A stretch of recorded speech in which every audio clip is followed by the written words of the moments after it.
Priatelia, vítam vás pri novom videu. Tak ako sme slúbili, dnes si ideme otestovať dôkladne nový Outlander Electric vo verzii Max, ktorý je momentálne prvý na Slovensku a my sme dostali jedinečnú možnosť si ho otestovať a poskytnúť vám o tom info. Keďže tento Outlander je postavený na platforme G3L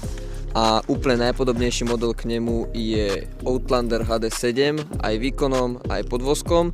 tak ideme rovnakú trať, ako keď sme testovali HD7, to znamená, že budeme to vedieť priamo porovnať, aké sú pocity a aké sú výhody tohto stroja.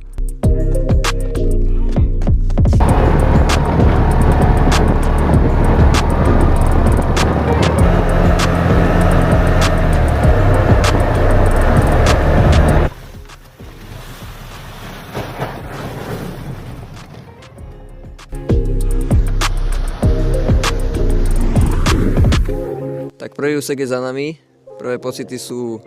veľmi zaujímavé, pretože ten točivý moment je okamžitý a odozva toho plynu je okamžitá, takže poskytneme ešte ďalšie informácie, ideme ďalší okruh, ideme prejsť ešte nejakých 15-20 km dosť ťažkého terénu, takže uvidíme, ako nás v tejto zime podrží baterka.